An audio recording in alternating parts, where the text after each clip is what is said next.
Howdy, everybody. Bob Tallman for No Spin Rodeo. No politics, no BS, just hard-hitting news and rodeo commentary from two of the most trusted sources in our sport. Kendra Santos, Tommy Joe Lucia. Listen up. Here we go. Hello, everybody. Welcome to episode 58. This is No Spin Rodeo, and it's pretty cool. We're all still vertical and moving, and thank you for joining us. If you're joining us live, hello to all of you. If you're joining us later on the podcast, thanks for joining us. Hard to believe we're 58 into these, but just trekking through rodeo as we know it, joined by our producer, Greg Teagarden. Hello, Greg. Howdy, everybody. And we've got the First Lady of Pro Rodeo Journalism, the one that's sitting in front of the historic Cowtown Coliseum. You look dashing. Hello, Kendra. How are you today? Well, everybody, at least this is live and unrehearsed. You can see that Kendra looks dashing. She looks really good, and she's staying really put. So while we're waiting for Kendra to jump back in, Greg, tell us a little bit. You were in Corpus. Give us a little coffee time on Corpus Christi. So yeah, we did Corpus this year, and we just did some, helped out with this integration with the building and their scoring and timing system. But it was very interesting. They had a whole new timing system there this year, trying to do the start, the red green start, and it was actually pretty interesting. It was a little bit of a rough start, but I think by the next second or third performance, it was actually kind of exciting. So I thought it fit pretty well to the system, and I have respect for the WCRA and what they're trying to do and trying to get make it a little bit different than a regular rodeo. Well, and it's matching, I think, the Kid Rock Rodeo format, because that's where this is coming in. Now, I don't think they did that in Fort Worth, which was a qualifier also. I believe Fort Worth was a qualifier also into the bracket from somewhere or another. There's a lot of different things. Yeah, this was their qualification so they could get the Corpus team put together. So the winners out of here, which is nice for the team, because now they have a little bit of an idea of what's supposed to happen and how that works and how that affects your, when you're in competition. Some of the things they did were pretty impressive with the basically taking the nod away from timed event competitors. When that clock hit 0, that gate opened, and there was no nodding, or there wasn't even like a head start to the stock. They just had to go out and get them. And it threw off some guys at the beginning because they were running out faster than the animal. I think the biggest change is for barrel racing, because barrel racing, you have to basically hit the start line when the clock hits 0. Because the run starts as soon as that clock hits 0. And so some people will be out back. It's kind of difficult in Corpus, but they had plenty of signage, plenty of ways to show what the clock was saying all the way in the back there.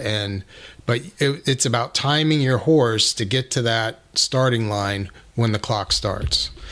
Or when the green light, right? Yeah. So and they get penalized in the ground rules. They get penalized if they go on a yellow light or go on a red light, right? They don't get penalized after it's green.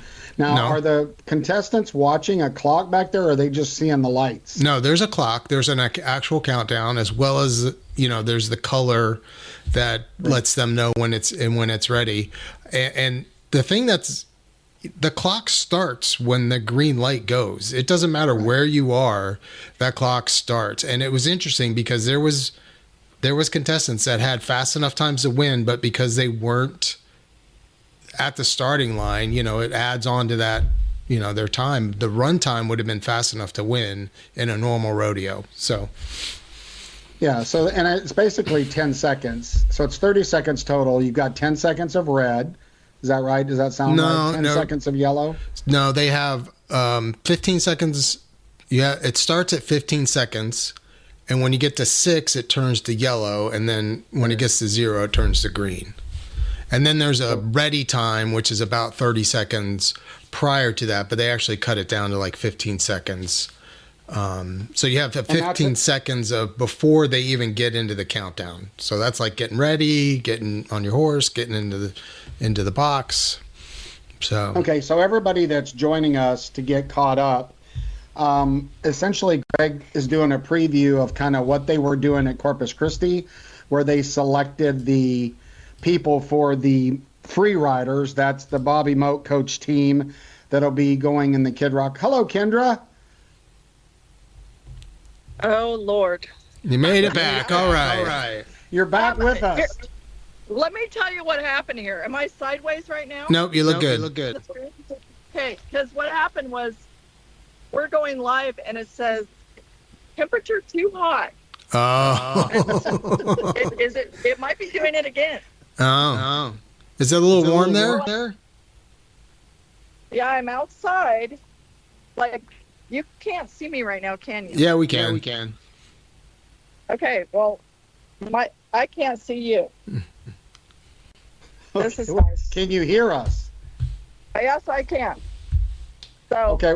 Anyway. Well, while you were away, Greg and I just basically talked about Corpus, and what I was getting to for the fans that are watching us live or listening to us later, Corpus is where they competed with the similar formats, and I think it was a test run for Kid Rock Rodeo's technical side.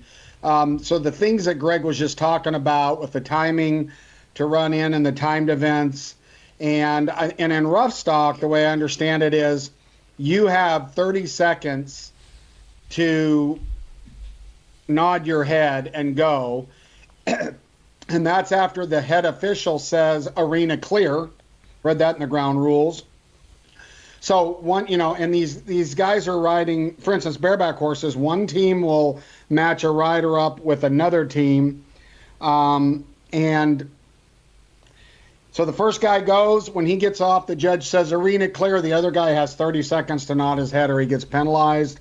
And after 45 seconds, I think he's disqualified. So these are some of the new rules that are going to be a part of Kid Rock Rodeo that Greg was just talking about that they did at Corpus. In the timed events, there's basically a clock, and when the light turns green, you have to go. The calf gets let out, the steer gets let out, the barrel horse has to go because the clock starts on that green light. So that is a very simple version of a big, giant set of ground rules and a lot that goes into the Kid Rock Rodeo and the qualifier at Corpus. So where we were, Kendra, is what I said was when you went hot, we'll just say when you went hot, I said the First Lady in Pro Rodeo Journalism, she's in a beautiful location at the historic Cowtown Coliseum, and I said, you look dashing, and then you never moved. It was like Weekend at Bernie's. Well, it is a little warm out here, but I didn't think it was. Oh, hello. There, all the Cowboy Channel girls are walking by in their cowboy hats. Anyway, yes, I am here at the Cowtown, which is hopping, and I cannot see you guys, so I apologize. I don't know if you can see the Coliseum behind me, but there's like the Women's Rodeo Championships going on right now. Then Wednesday, Thursday is the PBR Finals redemption rounds, and then we all go over to AT&T for the Kid Rock Rodeo, and then Saturday, Sunday finishes up the 2025 PBR World Finals. And so the stockyards is a flutter, but my phone's really bummed out at how warm it is, I guess. Anyway, apologies. So I cannot see you guys. Well, we look just like we always look, so nothing's much changed. Well, what we're going to do, interesting take on today's show, Kendra is going to introduce a guest, and we thought it was interesting because what this show's kind of about is all of the stuff that's going on. There's there is the Women's Rodeo Championships that are happening, and they're VRQ qualified. And the interesting thing about that is the top 8 of those will go to AT&T Stadium and compete on the 17th. 7 of them qualifying there at Cowtown. 1 coming in on it's a bit confusing, but on a last chance qualifier. But they're going to get to compete at AT&T, and that's cool. And that's, remember, I'm just harking you back to our last conversation with Sean Gleason. Remember, he tried to cut a deal with the WPRA. He did not say that, but he tried to cut a deal with the WPRA. It didn't work out. So they started their own thing. There you have it. And so that's just more opportunity for women. So that's one of the things Kendra talked about. But the overall arch of the show, just to catch everybody up, is about the Kid Rock Rodeo. And we have an interesting guest. And Kendra, I'm going to kick it over to you and let you introduce our guest. And we'll bring him in and we'll chat about Kid Rock Rodeo last year and 2025. Well, I'm really excited to have Jarvis Demery on today's show because he's the perfect poster person for what this is all about. He and so since I can't see you guys, has Jarvis joined us? Jarvis was on, and then maybe his phone heated up, so he's coming. So just give us a really big ramp up. So the basics of it is, last year I'd never heard of Jarvis Demery when I went down to Corpus Christi, and this kid from Beggs, Oklahoma, who goes to school at Southeastern Oklahoma State, he lit things up there and he won it. And you know how the nominations stuff works at the WCRA is you nominate events that you go to anyway. Well, he had $644 invested, and he goes to Corpus Christi, wins it, and then he goes, so he's on the Free Riders, the WCRA's team, and then they win it. So he wins $52,000.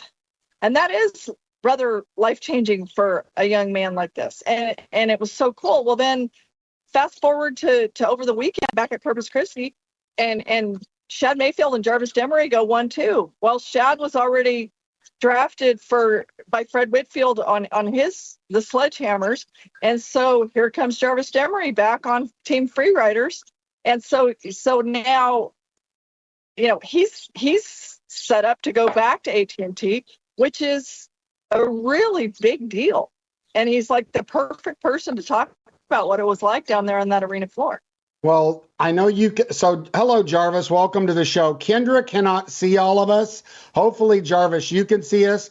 So she's kind of doing this show by Braille. So I wanted to let her know you have joined us. And we did a really big ramp up. Welcome to No Spin Rodeo. Thanks for joining us. Thank you for having me. Now, since I can't see anything because my phone's overheated, Jarvis, are you in your truck? Are you out at the practice arena? Where are you right now?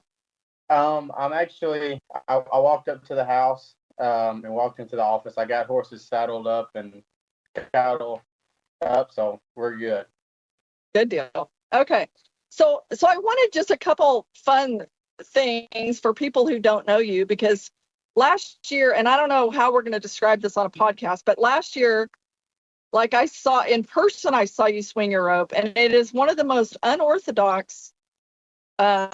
This year at the timed event, Stetson Jorgensen, who normally steer wrestles, he had a really unorthodox swing, but he was very, very effective roping. It was really interesting.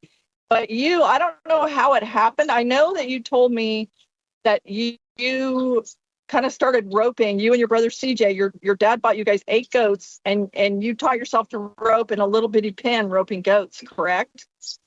Yes, ma'am. Describe how you hold your rope, because it's like deep in the palm of your hand, right? Yes, ma'am. So I'm not able to, like others, use their index finger to kind of guide their rope. I can't do that. If I do that, my rope will go 8 feet in the air. But I hold it in the palm of my hand, and I can bend my index finger, and that's kind of how I control it. Most people, it would be very foreign. I mean, it's completely different from everybody else. Oh. One thing I noticed when I watched Corpus Christi on TV this time is that you ride into the box with maybe the smallest loop to start with that I've ever seen. So, like, do you feed your rope a bunch, or what? Why the small, tiny loop? I feel like it helps me get my rope up faster to where I can take my first swing, and I usually feed it on that first swing to where that second swing comes around and I'm ready to deliver it wherever my calf may be. But I don't know. I feel like with my smaller loop, I can get it up faster to where I can get a faster throw if I need to. There'll be some rodeos where I'll start with a bigger loop just to kind of, if I know a calf will run a little bit more and I don't want to try the barrier as hard. But this kind of depends on where I'm at. Like Corpus Christi, those calves are outstanding, and I knew I needed to get my rope up fast, and so to have a throw right there, and also didn't want to figure eight any tails or a leg, and so I kind of smaller loop there. Well, before we talk about like your financial return on investment, I would love for people, and I don't know you well at all, but you were raised with modest means, right? Yes, ma'am. And so nothing's been handed to you. You've worked for it all. But I mean, to this day, you have to win. You have to work. I remember you telling me last year that you took a gap year in college to work for a pest control company, right? Yes, ma'am.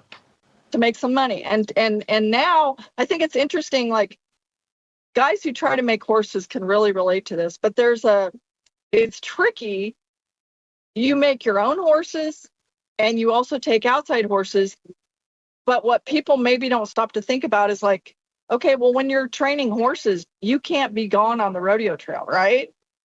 Yes, ma'am. So it's an interesting thing. But what you were saying to me, I don't know, a day or two ago was like, this kind of an opportunity is perfect for a guy like you who you actually nominated. It's at ACRA rodeos, American Cowboys Rodeo Association, and college rodeos and jackpots, right? Yes, ma'am. Okay, so talk about how it went last year, because it's all the stars are aligning to have the same chance this year. Last year you spent $644, and then in 2 rodeos you won $52,000, correct? Yes, ma'am. And within 10 days, yes, ma'am. How big of a deal? I mean, I think it would be interesting for you to tell people. You told me that the first time you got an email about this, you thought it was a joke, right? Oh yeah. Well, I think at that time, thanks to my girlfriend, I think she had nominated for me like the ACRA finals, maybe one pretty good jackpot, and then the CWRA finals, and I thought there was no chance for me to be able to be in the top. I think it said I was 26 out of 36. And the only thing I could think of was, oh man, the worst that can happen is I drive clear to Guthrie and they tell me I didn't make it, and I turn around and have to go home. And so I had 4 hours worth of diesel. But that was a chance I was willing to take, and they said there was no entry fee, so really couldn't lose there. And sure enough, I showed up there and they let me in, and it turned out pretty good then as well. And so the $52,000 that you won in 10 days last week, did you reinvest that into rodeo? I did. I used it to. I rodeoed a little bit last summer. I went to a lot of rodeos by myself actually, and then also I used some of it to. I kind of nominated a few more rodeos than what I have been, just because I wanted to stay in that top 6 for sure. And knowing that I didn't rodeo hard enough, and also I was on a permit, I didn't rodeo hard enough last year to get into the top 40 of the world, to where I'm not accepted into all the buildings. So I still have to go to the qualifiers.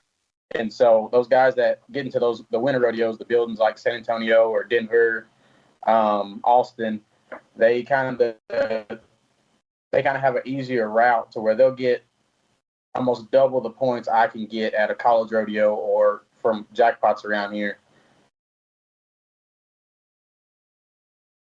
Okay, so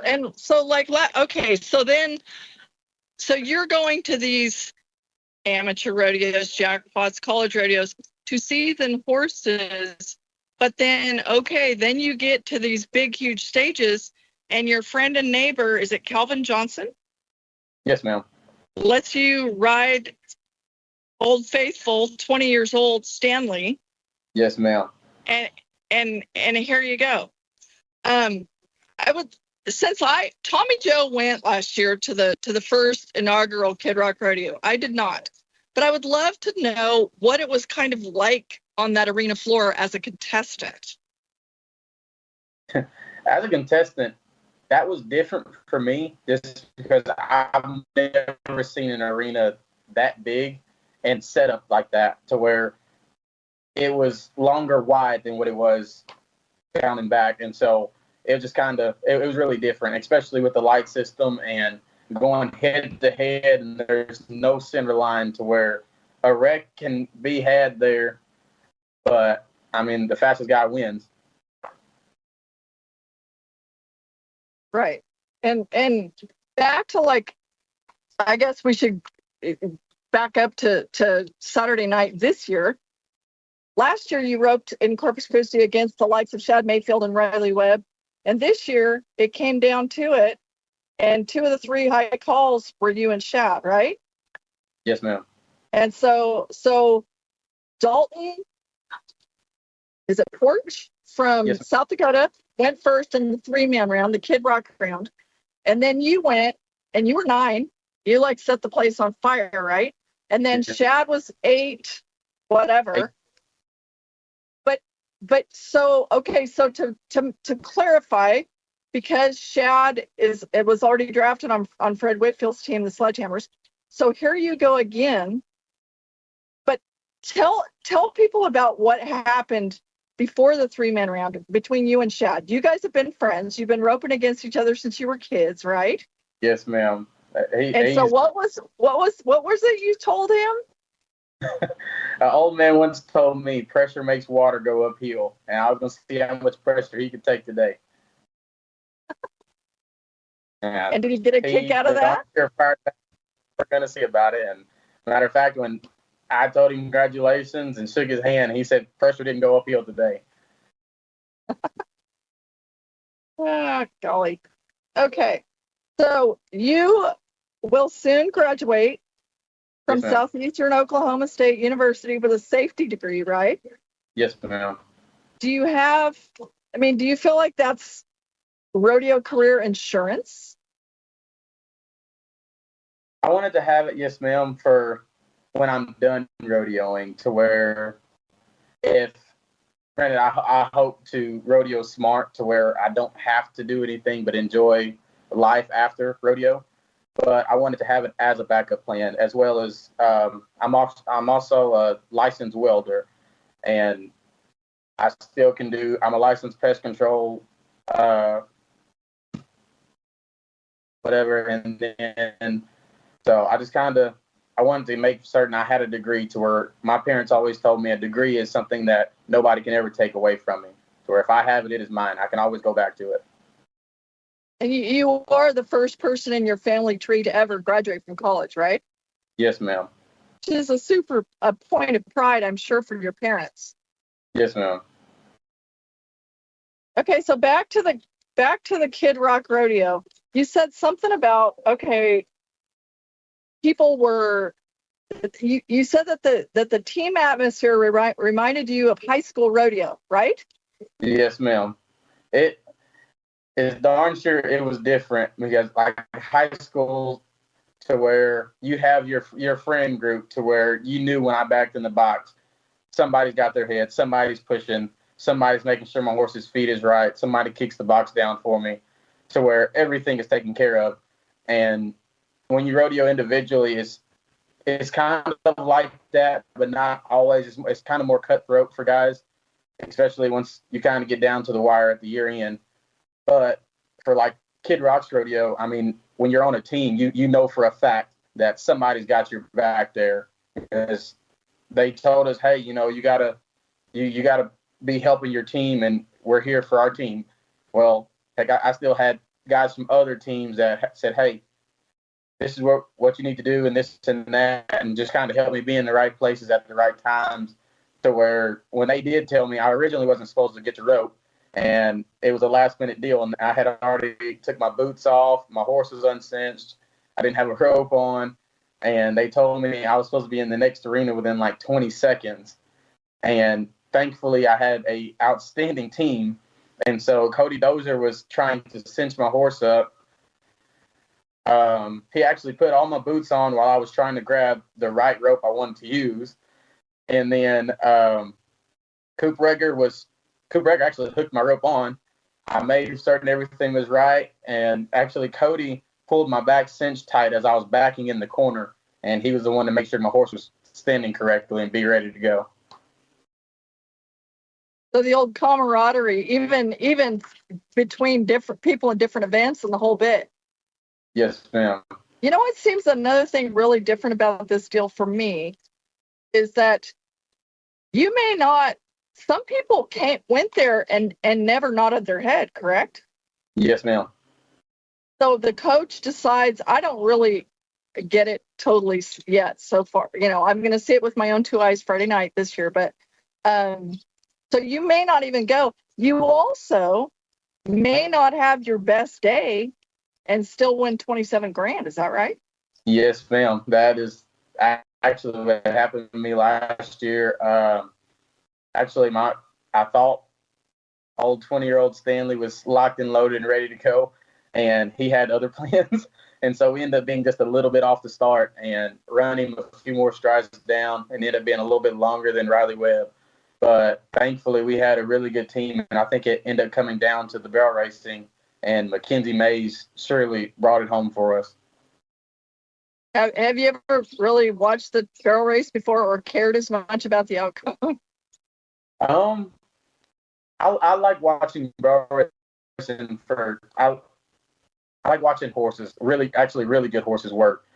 But I don't think I've ever been that invested in watching barrel racing until that night. Well, did you stay for the concert? Yes and no. We actually we had to take pictures with our gold medals, and we're answering press questions inside one of the booths inside. And so by the time we got out, I think he was on like the last two songs. And so by the time then, I needed to go get my horse taken care of and get on the road. Yeah. Do you like Kid Rock? Oh, I love it. For my first concert, I think that was the pick. Do you have a favorite Kid Rock song? It would have to be Cowboy for me. Just growing up watching NFR and watching Cody O back in the box, that's a song that lights a fire under, especially a calf roper to back in the box to just want to go as fast as you can. And now here you find yourself going head to head with his team. Yeah, and I hope it's the same outcome as last year, but I'm just happy to be there. Who's the best calf roper you've ever watched rope? Ooh, that's a tough question. That is a hot seat question. Rob, are we talking modern day or just in your lifetime? So I don't know how much you watched as a kid in person or on TV or any of that, but the person that you've seen, I feel like you told me that you kind of set runs up similarly to Fred Whitfield, another coach at Kid Rock Rodeo, right? Yes, ma'am. I would probably have to say Fred would probably have to be the best, in my opinion.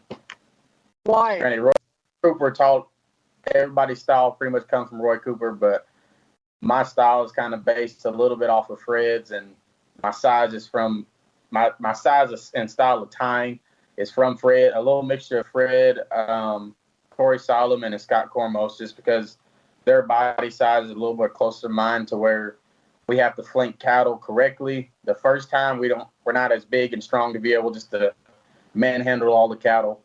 But that's just kind of my pitch there. For those who don't know, you're 5'7", 185, right? Yes, ma'am. And for example, Shad Mayfield is 6'3", 200, so it's quite a different body type. But if people aren't familiar, Scott Cormos was extraordinary. He was so quick and so fast. But you said something to me about Fred being an animal from the time his left hand left the saddle horn, right? Yes, ma'am. Fred, he would go 2-3 swings, set it up from the saddle horn, and when his hand left that horse, I mean, it was all or nothing. He was going as fast as possible, and he rarely made any mistakes. And that's kind of what I looked forward to. And I always tried to kind of base my style of tying off of him, just to where I know our guys always told me that you win and lose the rodeo with your string. Granted, you can't tie them before you catch them, but you also have to finish your run. Yeah. Tommy Joe, I feel like I'm totally hogging him. I apologize. Do you have things that you've been burning a hole in your pocket to ask him? Well, no. Travis, you can I'm not the timed event guy in this group. Okay. That's just the truth. I'm more the rough stock guy. But yes, I do have some overall questions. For one, if you don't know much about the WCRA, you are the poster boy.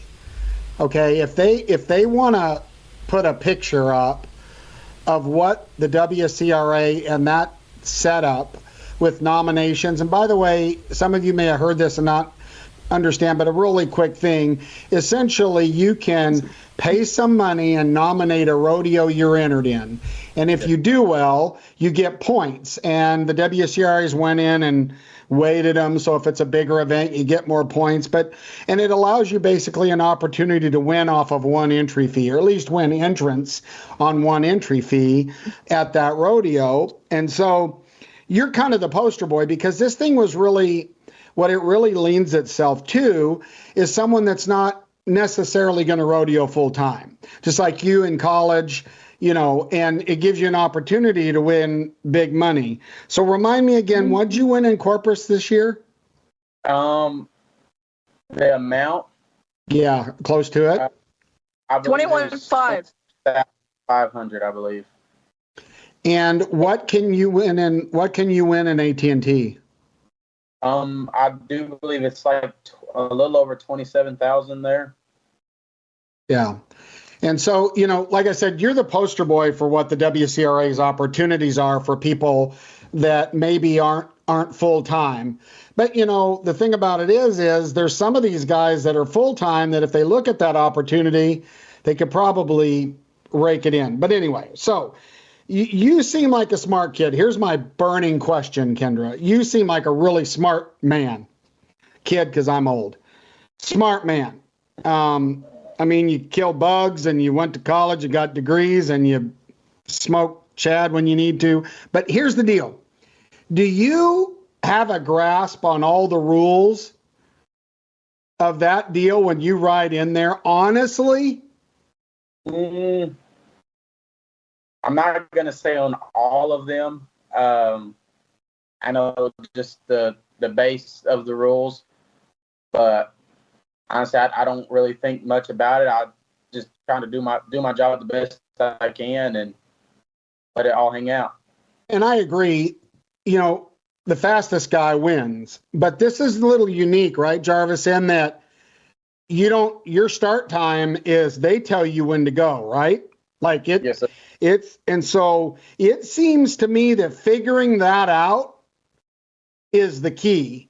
Yes, hitting that on time, right? You don't have to be a rocket scientist.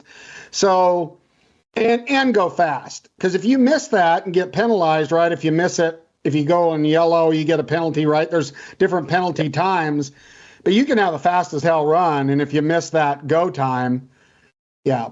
Yes, sir. Now, did you do anything? Did you do anything mentally? Is there anything that you're doing that's targeting hitting that green light that you would share? No. Don't give away your secrets. Don't give away your secrets. Oh, it's all right. If they can try, they can do it. Kudos to them. But actually, my girlfriend is probably going to do it again here in a little bit when she turns kids out. But she starts counting. She picks a number she starts counting from, and whatever number she chooses, when the light goes green to where it makes me react as fast as the calf leaves. And my calves tend to run pretty hard. And so I got to react a little bit faster and be paying attention. My horse has to be spot on. And so that's kind of how I practiced last week before I left, and kind of my game plan for it. Well, that's cool.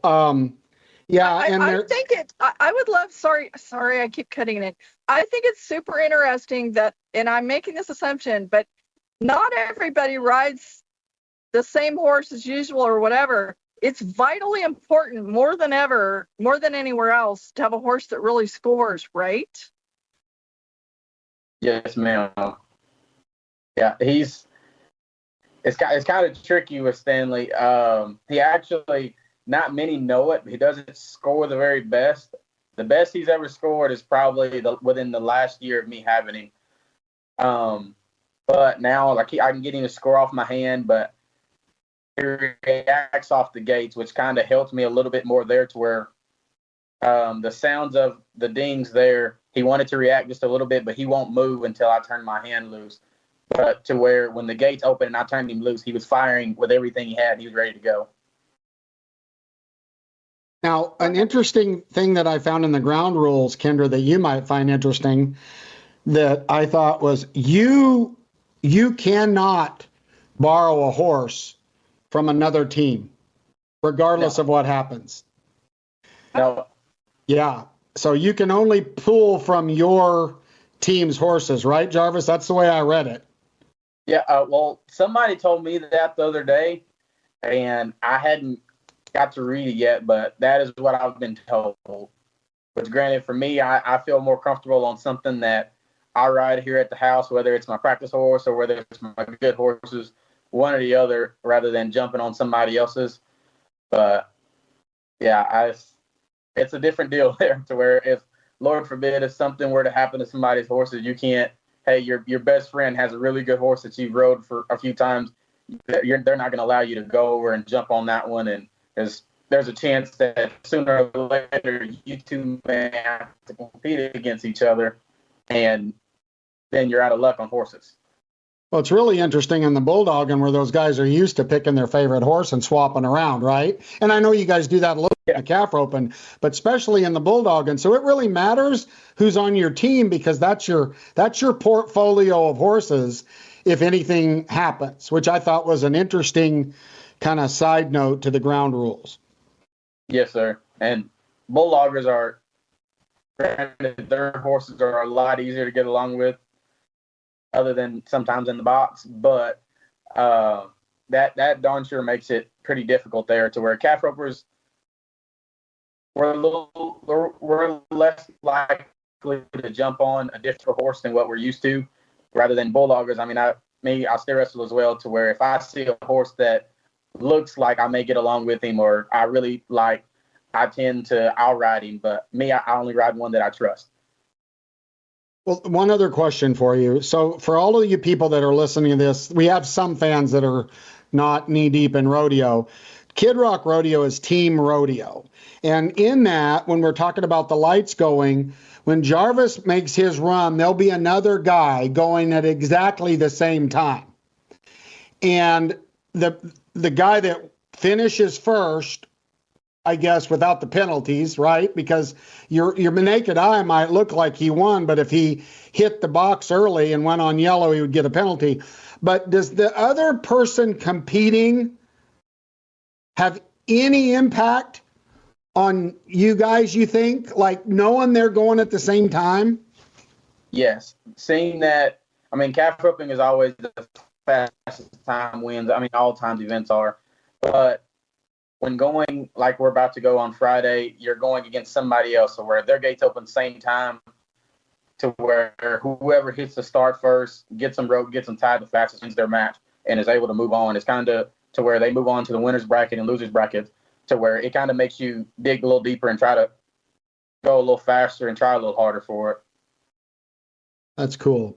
That's cool. Let me see if you're the poster boy, definitely, for the WCRA. That's cool. Congratulations on all your accomplishments and your demeanor. It's going to take you far. You can tell you were raised right. Mama got you by the ear every now and then, didn't she? Oh, a lot of the times. Okay. Well, I want to ask him two things before we say thank you and let him go practice. But one, Jarvis, are you ready to show Shad the pressure really may make water run uphill Friday night? Yes, ma'am. Oh, I talked to him this morning. I told him I hope I get to match him because I'm trying him again. Yeah. Okay. If you had to pick one emotion that would best describe your feeling after being there last year about returning to AT&T, what would it be? Are you excited, or you're nervous, or what are you? Well, I think the nerves probably won't be there now because I've never been in a stadium that big. Like I've never even seen the Thomas and Mack Arena, and so I think I won't be as nervous this year. But I'm kind of excited to where this year I kind of know what's coming, to where Dalton Porch texts me to where I can tell him, hey, this is how it is. He has the setup of the arena. Okay, this is what you're going to have to do, is to be the same setup, shorter arena, and you got to go head to head with a chance of going against one of the world champs, and it's different. Well, and I think too, it's kind of fun. I mean, you're from Tiny Beggs, Oklahoma, and your teammate Dalton Porch is from Tiny Kadoka, South Dakota, right? And yes, ma'am. And yet last year I was mesmerized by this underdog named Jarvis Demery, but you can't claim that. You can't be called that anymore. No, as of now, I mean, there's quite a few people that kind of know who I am. But thanks to that rodeo, it's helped out quite a bit.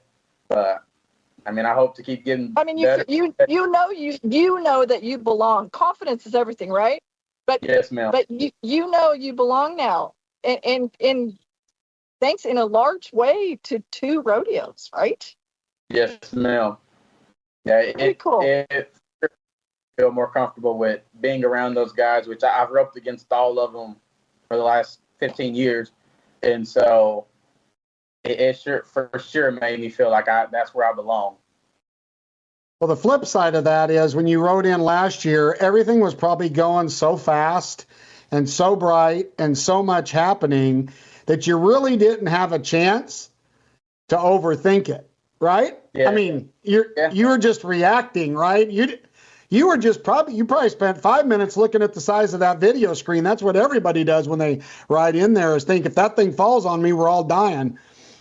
But yeah. And the stage is right there next to us, and I hadn't got to ride in there yet until I walked in there. Well, that was kind of different for me.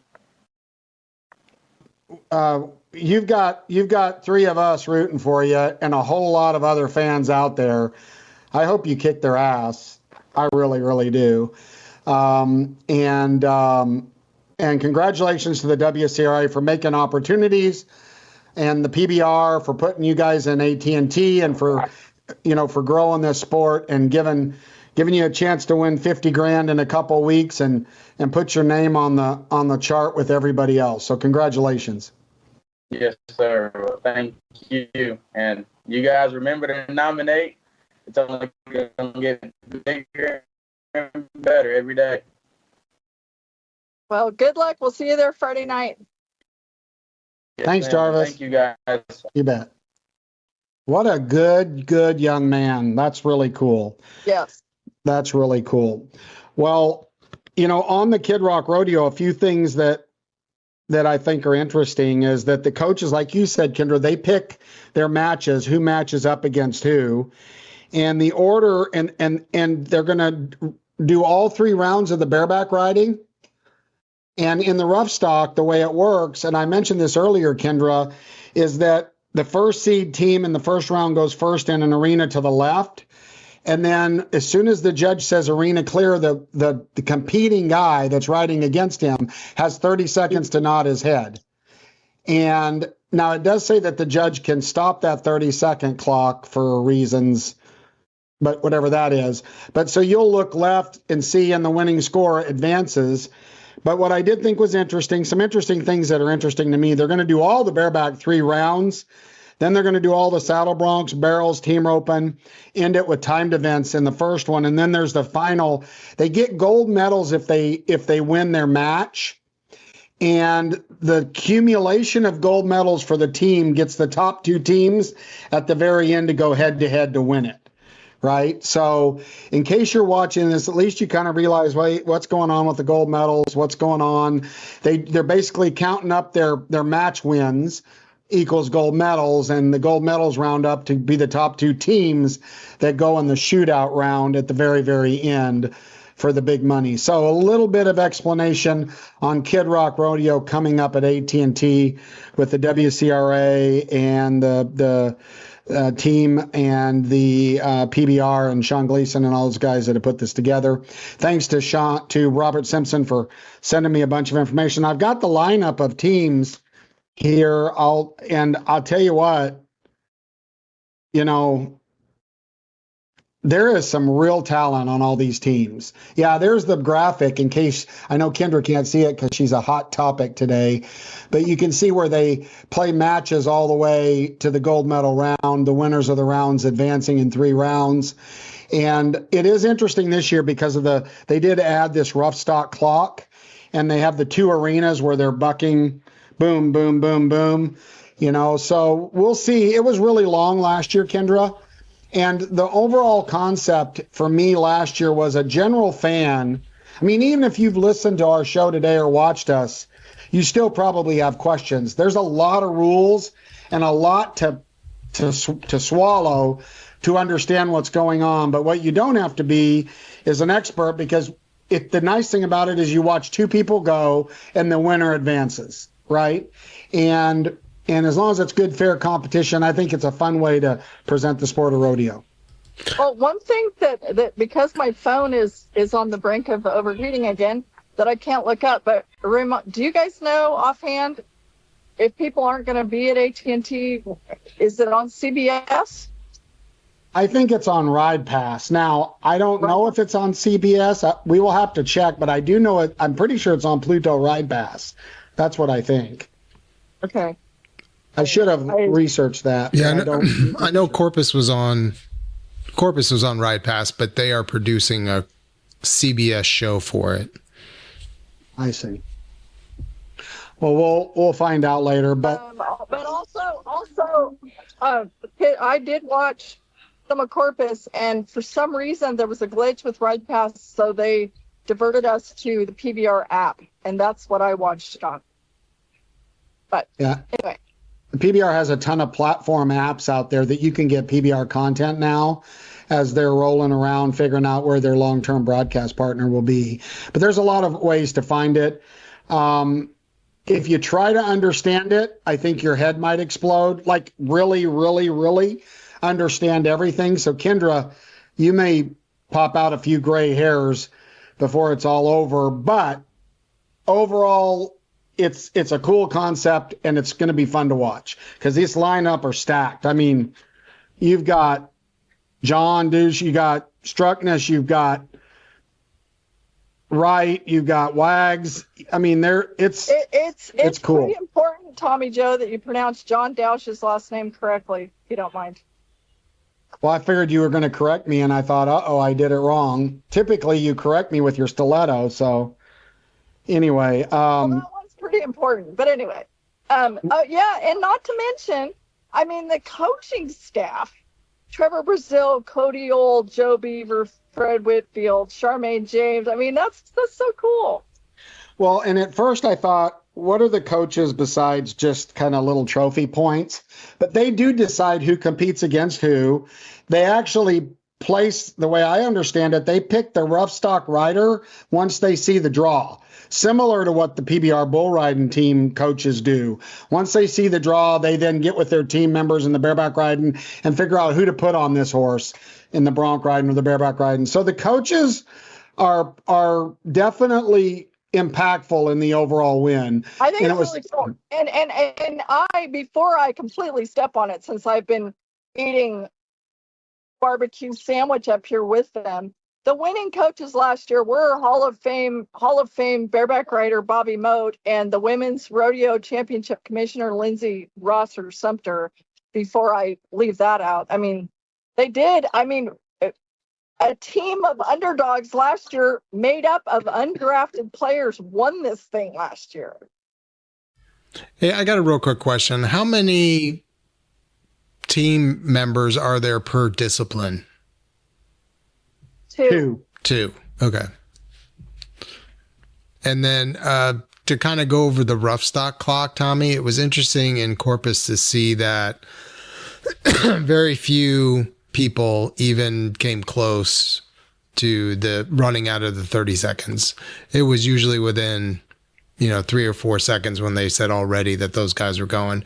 And I was in a conversation where they were talking about rules and how this thing would go, and the judges are very aware of what goes on, and they understand that there's certain points where they will pause the clock because of, the animals down on the ground, or there's some kind of an issue like that. So it's not a hard and fast 30 seconds to say the least, but it's when everything's ready, they're going to run that clock just to make sure those guys go. Interesting about that is I wonder if they also do that in the timed events. Sometimes a calf or a steer will get down the chute. I wonder if they do that. They did that. No. They did do that in Corpus. They had a calf get down and they paused the clock or reset. Sometimes they would just reset the clock.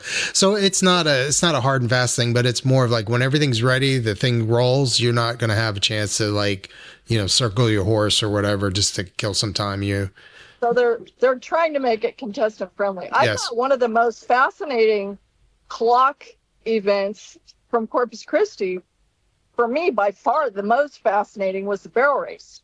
And do you know how many, quote, broken barriers they had of people who crossed the plane of the arena? There was a couple. Before the clock. More than a couple. I can matter of fact, I have some videos that I shot of the barrel racing just to kind of show what would how it happens. Well, what's interesting for people who don't know, it's like if you break the plane of the arena before the clock is to 0, you get a +5 just like as if you hit a barrel. Mm-hmm. As a matter of fact, here's what it looks like, just so people who are watching can see what happens. So they're in the back right now, and the red lights are up, and there's a little clock counting down in the top corner there. And what happens is as they come across the line there, you can see we put the reaction time up on the screen that she was 5 seconds, earlier, or half a second early, not 5 seconds early. And so she ran her time. And then, she gets a score. And then there's another one where she breaks the clock and it comes up red, and she gets a 5-second penalty at the end of it. So it's a timing. I was telling Tommy earlier, it's definitely a timing issue for the barrel racers. And I think it's the hardest change in their event. See, she comes through and she was a set. She went on yellow. So yeah. She got a penalty. Yeah. She was over a second early. Interesting is the different strategies with all of this, because some of the barrel racers, they got to the back of the alley, the top of the alley or whatever, and they were like about 3 or 4 seconds before go time, they turned their horse loose and just took the chance. And plenty of them, quote, broke the barrier, or whatever. And then others of them, way behind, a little bit more control of their horse or whatever, they just kind of, walked up there. And the ones that were able to, just have their horse just kind of chill out, it was a lot easier for them. And I also thought that in the breakaway it was interesting, because I watched Shad Mayfield in the box. He was looking up the scoreboard. He watched that score count down. No coincidence that he rode his roan horse Rampage, that he could just sit there and not worry about him and watch the clock himself. But those girls, the Martha Angelonis and Jackie Crawfords, they had Shad Mayfield in there watching the scoreboard clock for them and telling them what to do. They're watching the calf, but they're listening to Shad. It was fascinating. Well, and there's some strategy there, because if it's a half a second penalty, right, Greg? If you go on yellow, do you take, it's taking that chance, because if you're a half a second late on green, it's the same issue. And if you checked your horse up, you got to restart him again. So there's probably a million approaches in all the disciplines to this, which is what's really intriguing about this, especially the second year. Now that the first year, I think it just punched everybody in the face. Like it was what the hell's going on. But now we're starting to get our boots in the mud a little bit. It's pretty fascinating how it's going to work. Yes, for sure. And every member of the winning team winning over 27 grand is a pretty fun thing. So Yeah, and there's what, 16? How many disciplines are there? So just so you know, everybody, there's bareback riding, saddle bronc riding, barrel racing, team roping, breakaway, tie down, and steer wrestling. There is no bull riding in the Kid Rock Rodeo. So that's the ones you've got. You got 2, 4, 6, 8, 10, 12, 14. So yeah, and it's pretty cool. It's pretty cool. Any final? So I think it's really cool that you're there at Cowtown. That I'll tell you what the PBR and the PBR Properties has done to the inside of Cowtown Coliseum is absolutely stunning. It is a great place to go watch an event now. it is really nice. And you know, when we leave here and go to AT&T, you know, that's going to be 3 straight days of, you know, the Kid Rock and then the 2 final grand finale days of the PBR finals. But this Fort Worth Stockyards is completely, it's a big change in our entire Western industry, and this place is hopping. And I will also say that we will be back here on Memorial Day to honor our friend Roy Cooper. This is where his big final send-off will be. So I'll be right back. Well, all of you stay tuned. You know you've got the best journalist in the business. She's on site at Cowtown and AT&T reporting live from with all of the goods. On behalf of myself, Kendra Santos, Greg Teagarden, thank you for joining us. Thanks, Jarvis, for coming on. There's a bunch of fans rooting for you. Until next week, you guys be blessed.